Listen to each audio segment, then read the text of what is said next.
Welcome back to my channel. जय श्री कृष्णा। चलिए जानते हैं कि द्रौपदी और द्रुपद का जन्म कैसे हुआ और एक पिता ने अपने पुत्री के लिए चीरहरण जैसा अपमानजनक जीवन भरा दुख क्यों मांगा। महाभारत की कहानी में द्रौपदी का चरित्र ऐसा है जिसे न केवल महाभारत के युद्ध का कारण समझा गया है बल्कि उसके दुखों का कोई अंत भी नहीं था। लेकिन द्रौपदी को इतने दुख मिले क्यों? पौराणिक कथाओं के अनुसार द्रौपदी को इतने दुख उसके स्वयं के पिता के कारण मिले, यहाँ तक कि उसका चरित्र हनन हो।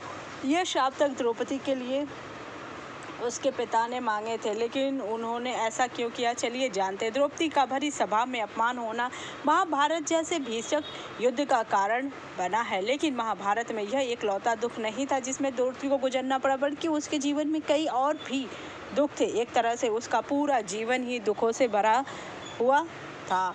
उसे ना तो पिता का सुख ठीक से मिला और ना ही पति का, ना तो पुत्रों का। भरी सभा में अपमान हुआ सो अलग, लेकिन द्रौपदी के लिए ये सारे अपमान उसके पिता द्वारा ही मांगे गए थे। लेकिन उन्होंने ऐसा क्यों किया? अपनी ही बेटी के लिए दुख क्यों मांगा, चलिए जानते हैं।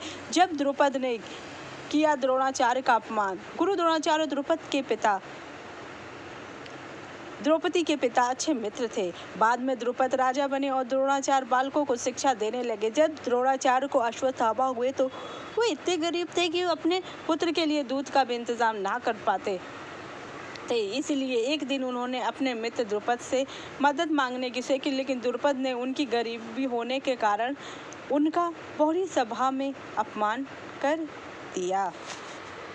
बोला कि एक राजा और भिखारी कभी मित्र नहीं हो सकते। द्रोणाचार्य ने उसी दिन द्रुपद को बर्बाद करने की कसम खा ली और इसलिए वह पांडव और कौरवों के गुरु बने। जब पांडव और कौरव राजकुमारों की शिक्षा पूर्ण हो गई तो उन्होंने द्रोणाचार्य को गुरु दक्षिणा देना चाहा। द्रोणाचार्य को अपने अपमान का स्मरण हो आया और उन्होंने राजकुमारों से गुरु द्रोणाचार्य के तौर पर पांचाल नरेश दीक्षा में मांग लिया, बंदी बनाने की कहा। गुरुदेव के कहने पर सभी राजकुमार द्रुपद को बंदी बनाने निकल पड़े। पंचाल पहुंचने पर अर्जुन ने द्रोणाचार्य से कहा, गुरुदेव आप पहले कौरवों को राजा द्रुपद से युद्ध करने की आज्ञा दी। यदि वे द्रुपद को बंदी बनाने में असफल हो गए तो हम पांचों पांडव जाएंगे। ऐसा ही हुआ, लेकिन सभी के नाकाम होने के बाद अर्जुन ने द्रुपद को बंदी बना लिया। द्रोणाचार्य के समक्ष आए अर्जुन ने उनके आधे राज्य को भी जीत लिया और अपने गुरुदेव को दे दिया। द्रुपद बंदी बनकर शर्मिंदा था। उसने द्रोणाचार्य से क्षमा मांगी। पुरानी मित्रता याद कर द्रोणाचार्य ने गंगा नदी के दक्षिण तट का राज्य द्रुपद को सौंप दिया और शेष स्वयं रख लिया। गुरु द्रोण से पराजित होने के बाद महाराज द्रुपद ने उन्हें प्रकार से नीचा दिखाने का उपाय सोचने लगे। एक बार उनकी मुलाकात याज्ञ तथा उपयाज्ञ नामक महान कर्मकांडी ब्राह्मण भाइयों से, जिससे राजा द्रुपद ने द्रोणाचार्य को मारने का उपाय पूछा। उन्होंने द्रुपद को एक यज्ञ कर अग्निदेव से पुत्र मांगने को कहा। यज्ञ के उपरांत द्रुपद को एक पुत्र मिला जो कवच कुंडल से युक्त था, लेकिन साथ में एक जुड़वा कन्या भी मिली जिसके नेत्र खिले हुए कमल के समान दीप्यमान थे। उसके बालक का नाम द्रुपद एवं बालिका का नाम द्रौपदी रखा। यज्ञ द्वारा उत्पन्न होने पर द्रौपदी को यज्ञसेनी भी कहलाई।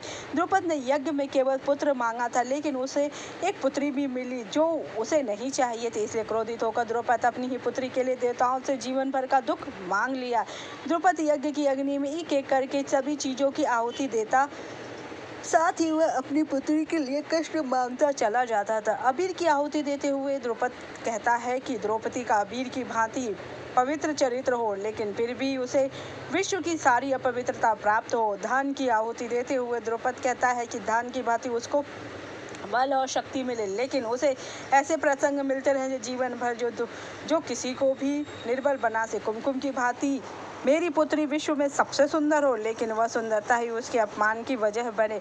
पुष्प जब कुचला जाता है तो भी खुशबू देता, उसी तरह मैं भी मांगता हूँ कि मेरी कन्या के साथ बार बार अन्याय हो, लेकिन वह फिर भी न्याय की सुगंध फैलाती रहे। द्रुपद के इतने नफरत भरे बाद भी द्रुपद की वह लाडली संतान बनी जिसे जीवन भर इतना कष्ट झेलना पड़ा।